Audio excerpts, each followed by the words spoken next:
சுப்பிரமணிய சிவா நேத்தான் பார்த்தாரு, இன்னைக்கு வந்துட்டாரு அப்படின்னாப்புல.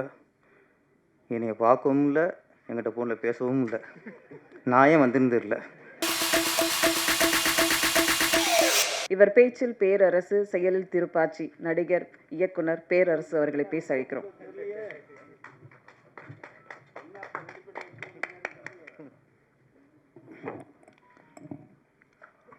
அனைவருக்கும் வணக்கம்.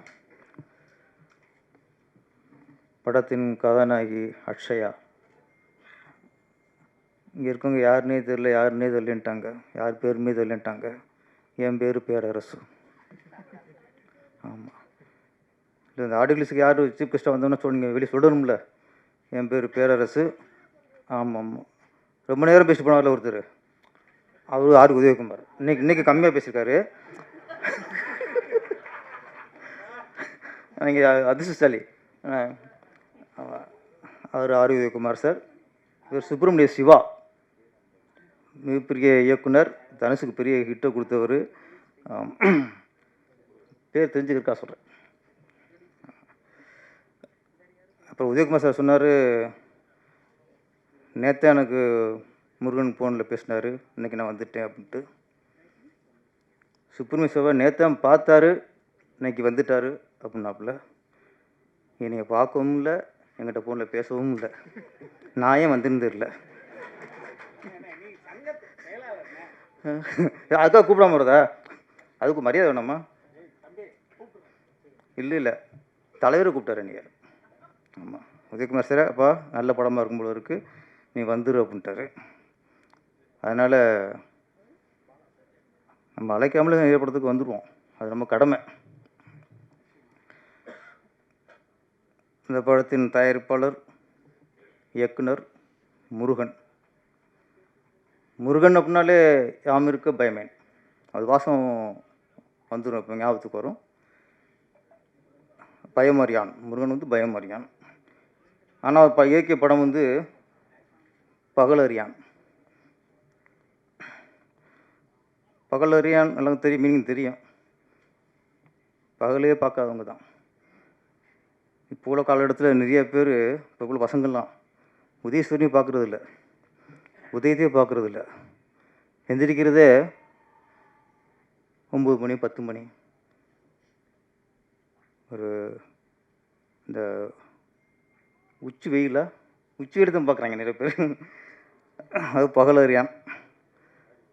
சினிமாவில் நிறைய பேர் பகலறியான் யாருன்னா மியூசிக் டைரக்டர் தான். அவங்க நைட்டில் ஒர்க் பண்ணுவாங்க, பகல்லாம் தூங்கிடுவாங்க. நம்ம விவேக் எப்படின்னு தெரியல. பகல் அறிவிங்களா? அப்படி தான், நைட்டு தான். பகல்லாம் ரேர். ஓகே, அவர் ஒரு பகல் அறியான். இப்படி நிறைய பேர் பகல் அறியான் இருக்காங்க.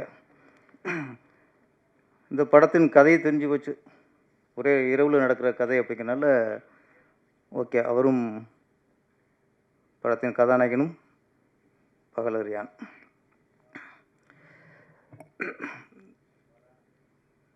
படத்தில் சாங்கில் ஒரு லைன் வந்துச்சு, எனக்கு என்ன மீனிங் தெரியல எனக்கு. ராட்சசனே, ராவணனே, ரகசிய ராமனே. இனி ரகசிய ராமன் தெரியல எனக்கு. ராட்சசனும் ஓப்பனாக விட்டாங்க, ராவணனும் ஓப்பனாக விட்டாங்க. ராவணனை ரகசிய ராமன்ட்டீங்க. யார் லிரிக்ஸ் ரைட்டர் யார்? ஓகே.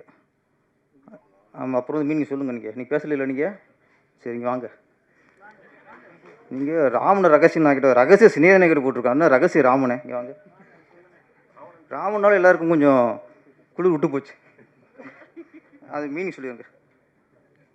இல்லை, அது உண்மையான காதல்ங்கிறதுக்காக அப்படி. ராமன்கிறது உண்மையான காதல்.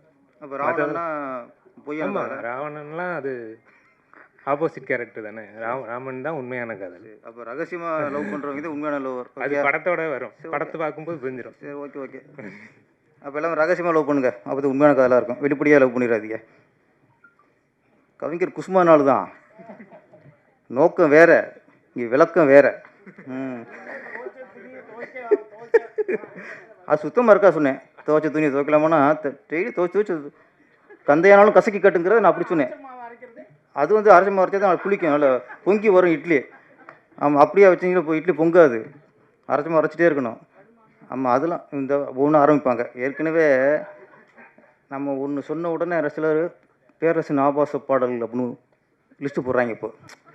ஏன்னா அவன் சமயம் பார்த்துருக்கான், எப்படா மாட்டுவான் அப்படின்ட்டு. ஆமாம், இங்கே தமிழகம் கொண்டாடுற மிகப்பெரிய கவிஞர்லாம் என்னோட மோசம் எழுதியிருக்காங்க. நான் லிஸ்ட்டு போடுவேன் அப்புறம். என்ன அவ்வளோ இதெல்லாம் இருக்குது. கவிஞர்கள் வந்து சிச்சுவேஷன் ஏற்ற மாதிரி பாட்டு எழுதுவாங்க. நான் வந்து வாடா வாடா தோளா வாழ்ந்து பார்ப்போம் வாடான்னே, அதை யாரும் பேச மாட்டாங்க. வேருக்கு நீர் ஊற்றித்தாம்பாரு பூக்களில் ஊம்பேரு அப்படின்னேன், அதை பற்றி பேச மாட்டாங்க. ஆனால் அது கட்டுப்பாடல. இது மாதிரி நிறைய கருத்துக்கெல்லாம் நம்ம சொல்லியிருக்கோம். நம்மளும் எல்லாம் உள்ள இறைவா மனசுக்கு நிறைவா எனக்கு ஒரு வாழ்க்கை தந்து விடுறான்னு அதை பற்றியும் பேச மாட்டாங்க. அவங்களுக்கு என்ன அந்த வடுமாங்க ஒன்று ஒன்று பிடிச்சி தொங்குவாங்க, இன்னும் பழுக்க மாட்டேங்குது போகாது. ஏதோ தெரியாத எழுதிவிட்டேன், வடுமாங்கா கவிங்கிறான்டாங்க நம்மளை. கருத்துரை படத்தை எழுதியிருக்கேன். தெய்வத்துக்கே மாறு வேஷமா எழுதணும்ல, அதெல்லாம் ஏறாது. அது மாதிரி உங்களுக்கு இப்போ தெரியாது, நீ வளர்த்துக்கப்புறம் தெரியும். செதுக்கி ஆப்பு வைப்பாங்க. இந்த படத்தில் இசை நல்லா இருந்தது. அப்புறம் கதாநாயகி நம்ம சுப்ரமணியம் வந்து ஒரு நல்ல விஷயம் சொன்னார். கண்ணீருக்கு மதிப்பே இல்லை, அது விலை மதிப்பில்லாது. அதுவும் பெண்களோட கண்ணீர் வந்து அதுக்கு அது மதிப்பு அளவிட முடியாது. அவங்க பேசும்போது அவங்கள மீறி அது ஒரு சோகம் வந்து கண்ணீர் வெளியே வருதுன்னா அது இந்த படத்து மேலே உள்ள வைத்த காதல். இந்த படத்தில் அவங்க கதாநாயகனை லவ் பண்ணாங்களோ இல்லையோ, இந்த படத்தில் லவ் பண்ணியிருக்காங்க. இந்த படத்தில் ஒரு இன்வால்மெண்ட்டு, இந்த படம் நல்லா வரணும், ரொம்ப நாள் போராடி படம் முடிஞ்சிருக்குன்னு நினைக்கிறேன். அந்த ஆதங்கம் அது வந்து எமோஷனாக அவங்க வார்த்தை வராமல் எழுதியிருக்காங்க. அதுவே ஏன்னா என்ன சொல்கிறேன்னா, நிறைய ஆடியோ ஃபங்க்ஷனுக்கு கதாநாயகியே வர்றதில்லை. சம்பளம் வாங்குறோட முடிஞ்சு வச்சு வர்றதில்லை. இங்கே ஒரு கதாநாயகி வந்து அவருக்கு கண்ணீரும் வருதுன்னா உண்மையிலே நீங்கள் பெரிய மதிக்கக்கூடிய கதாநாயகி. அப்போ நான் அவங்கள ட்ரெய்லரே ரொம்ப ரொம்ப கவனிச்சு பார்த்துட்டு இருந்தேன். கரெக்டாக சோனியா அகர்வாலில் அவங்கள மாதிரியே இருக்காங்க, அவங்க தங்கச்சி மாதிரியே இருக்காங்க. சோனியா அகர்வால் வந்து ஒரே படத்தில் மிகப்பெரிய ஹீரோனி ஆகிட்டாங்க. அந்த சோனியா அகர்வால் ஃபேஸில் அதில் அழகு என்னென்னா, கண்ணு இல்லை, மூக்கு இல்லை, வாய் இல்லை, அவங்க ஃபேஸில் ஒரு சோகம் இருக்கும், அது அவங்க அழகு. இவங்களுக்கும் சோகம் இருக்குது ஃபேஸில், அதனால தான் அவங்க கண்ணீர் வந்துடுச்சு, அழுகு வந்துடுச்சு. ஆனால் நீங்களும் சோனியா அகர்வால் மாதிரி அவங்கள விட பெரிய அளவில் வெற்றி அடையணும். மோனலிசா, ஆமாம் மோனலிசா, ஆமாம் மோனலிசா வந்து சிரிப்பில் ஒரு சோகம் இருக்கும். ஆமாம், அதே மாதிரி நீங்கள் மோனலிசா மாதிரி உலக புகழ் அடைஞ்சிருக்கார். சுப்ரமணியம் வந்து நம்மளோட ரொம்ப பெரிய மனசில் இருக்கார் இப்போ. ஆமாம், நீங்கள் உலக புகழ் அடைஞ்சிருங்க. அப்புறம் வெற்றி சார், கதாநாயகன் வெற்றி.